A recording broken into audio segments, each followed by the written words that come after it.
Hello guys, welcome to NCERT pitch. आज हम लोग डिस्कस करने जा रहे हैं क्लास 10th हिस्ट्री का चैप्टर नंबर 2, जिसका नाम है नेशनलिज्म इन इंडिया। ठीक है, तो आज हम लोग इस चैप्टर में डिस्कस करेंगे नेशनलिज्म के बारे में, कैसे ये नेशनलिज्म इंडिया में डेवलप हुआ और कौन कौन से लोग इसमें रिस्पॉन्सिबल थे नेशनलिज्म को फैलाने में, और इसके क्या इम्पैक्ट हमें आगे चल के देखने को मिलते हैं। ये सारी चीज़ें आज हम लोग इस चैप्टर में डिस्कस करेंगे। चलिए चैप्टर को स्टार्ट करते हैं। पहले इंट्रोडक्शन देख लें चैप्टर का। The nationalism is a sense of national identity and pride. कि नेशनलिज्म जो होता है लोगों का नेशनल आइडेंटिटी और प्राइड का काम करता है। ठीक है, it is believe that people of a particular nation share a common history, culture and destiny. ये माना जाता है कि जो एक देश में रहने वाले लोग हैं वो कॉमन हिस्ट्री, कल्चर और डेस्टिनी को शेयर करते हैं। Nationalism can be use as a powerful force for good और इवल।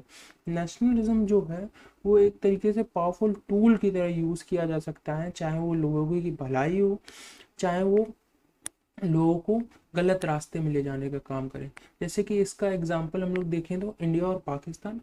एक तरफ जहां नेशनलिज्म इंडिया में डेवलप हुआ वो इंडिया को एक तरीके से डेवलपमेंट के रास्ते में ले गया, वहीं दूसरी तरफ जो नेशनलिज्म पाकिस्तान में डेवलप हुआ वो पाकिस्तान को बैंकरप्सी के रास्ते में ले गया, जो आज हम लोग देखते हैं पाकिस्तान को।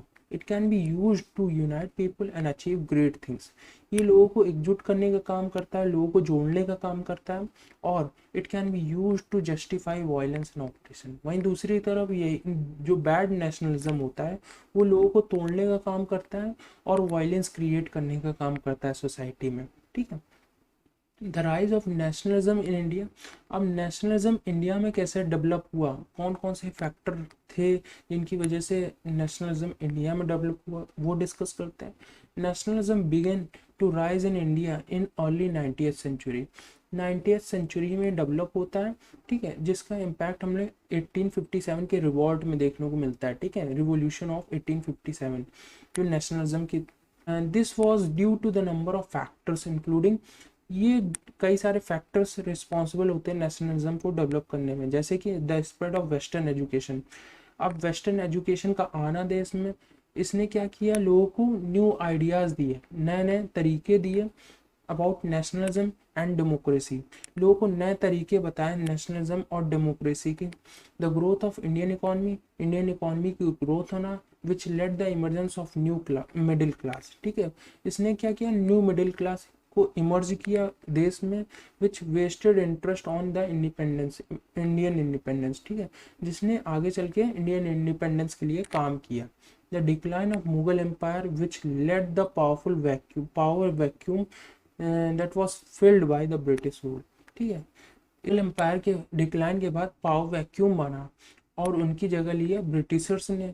अब ब्रिटिशर्स ने जगह लिया तो एक तरीके से नेशनलिज्म डेवलप होना स्वाभाविक था लोगों में। ठीक है, अब सेकेंड फैक्टर देखें तो Indian National Congress. Indian National Congress के बारे में डिस्कस करें तो Indian National Congress was founded in 1885। ठीक है, 1885 में बनती है। It was first all Indian political organisation. ये देश की पहली पॉलिटिकल ऑर्गेनाइजेशन थी जो डेवलप हुई थी देश में। And it is quickly became the leading voice of Indian nationalism. और ये आगे चल के इंडियन नेशनलिज्म की आवाज़ में उभर के आती है। The Congress initially adopt a policy of pretending the British government for reforms. ये पहले चली जो कांग्रेस थी, पहले जो थी लिबरल अप्रोच को फॉलो करती थी, मतलब मॉडरेट्स को फॉलो करती थी, जो ब्रिटिशर्स की पॉलिसी में चेंज लाना चाहते थे। वहीं आगे चल के 20th सेंचुरी में ये कांग्रेस मोर रेडिकल और बिगन टू डिमांड इंडिपेंडेंस। आगे चल के यही कांग्रेस इंडिपेंडेंस की डिमांड करने लगती है। ठीक है, कोऑपरेशन मूवमेंट को देखें तो non cooperation movement was a mass movement launch by Mahatma Gandhi in 1920। ये मूवी से याद रखना, 1920 मूवी आई थी, वैसे ही याद रखना महात्मा गांधी द्वारा ये 1920 में लॉन्च किया गया था नॉन कोऑपरेशन मूवमेंट। ठीक है, मास मूवमेंट था। The movement called for the Indian to boycott British good school and courts. अब इस मूवमेंट में कहा गया था कि जो ब्रिटिशर्स के सामान है, स्कूल है और कोर्ट्स है, इसका बाइकआउट करो। It also called for the end of untouchability. इसको एंड ऑफ अनटचेबिलिटी भी कहा गया था। The non cooperation movement was the largest movement in Indian history. ये इंडियन हिस्ट्री का लार्जेस्ट मूवमेंट में से एक है। It was eventually called off by Gandhi ji in 1922 after a violent incident in Chauri Chaura. ठीक है, ये कॉल्ड ऑफ कर लिया जाता है 1922 में। क्यों? क्योंकि वायलेंस इंसिडेंट देखने को मिलता है चौरी चौरा में, जिसके कारण गांधी जी इसको वापस ले लेते हैं। The civil disobedience movement. The civil disobedience movement क्या था, चलिए इसके बारे में डिस्कस करते हैं। The civil disobedience movement was another mass movement. एक अनदर मास मूवमेंट था। लॉन्च कब किया गया था? 1930 में, 10 साल बाद। ठीक है। The movement called for the Indians to disobey the British laws and regulations. अब इस मूवमेंट में कहा गया था कि जो ब्रिटिशर्स के लॉज हैं और रेगुलेशन है उसको डिसोबे करो। It also called for the right to self rule. अब इसमें कहा गया था कि लोग सेल्फ रूल कर सकते हैं। The civil disobedience movement was met with a widespread arrest and repression by the British government। अब इस मूवमेंट में लोगों को मास मूवमेंट में अरेस्ट हुए और रिप्रेस किया गया इंडियंस की आवाज़ को। ठीक है, लोगों की आवाज़ को दबाने का काम किया गया इस मूवमेंट में, और कई सारे लोगों को अरेस्ट भी किया गया, जिसमें कि बड़े लीडर्स भी थे। However, it also helped to raise the awareness of Indian people desire for self rule. अब इसने एक तरीके से डिज़ायर दिया लोगों को, इंडियन लोगों को डिज़ायर दिया कि हम सेल्फ रूल कर सकते हैं, मतलब इंडिपेंडेंस का डिज़ायर क्रिएट किया सोसाइटी में। अब थर्ड मूवमेंट के बारे में बात करें तो the quit India movement. The quit India movement was a mass movement. ये भी एक मास मूवमेंट था, लॉन्च बाय गांधी जी। ठीक है, इन 1942 में लॉन्च किया गया था, 12 साल बाद, मतलब क्विट इंडिया उसके बाद, सिविल डिसोबियंस मूवमेंट के बाद। The movement called for the British to leave India immediately. इसमें कहा गया था कि अंग्रेजों भारत छोड़ो 1942 में।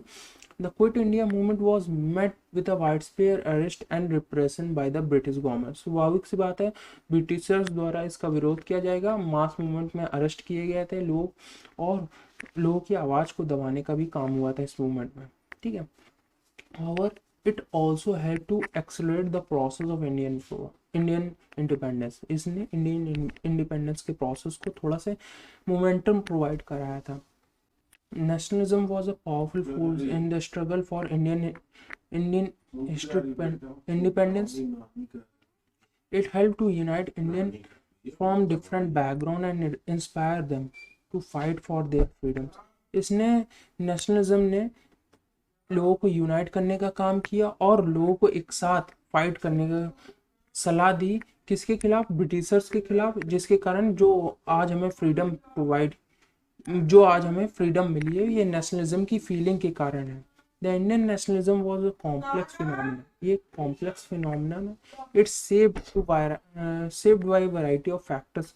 अब इसके लिए कई सारे फैक्टर रिस्पॉन्सिबल हैं, जैसे कि हिस्ट्री, कल्चर और रिलीजन। ठीक है, the Indian nationalism continue to be a powerful force in Indian history. ये आज भी हमें इंडियन हिस्ट्री में देखने को मिलता है नेशनलिज्म। ठीक है, पॉलिटिकल सिस्टम में देखने को मिलता है। It is a force that can be used for good और एवल। ये एक ऐसा फोर्स है जो कि लोगों की भलाई और बुराई दोनों कर सकता है।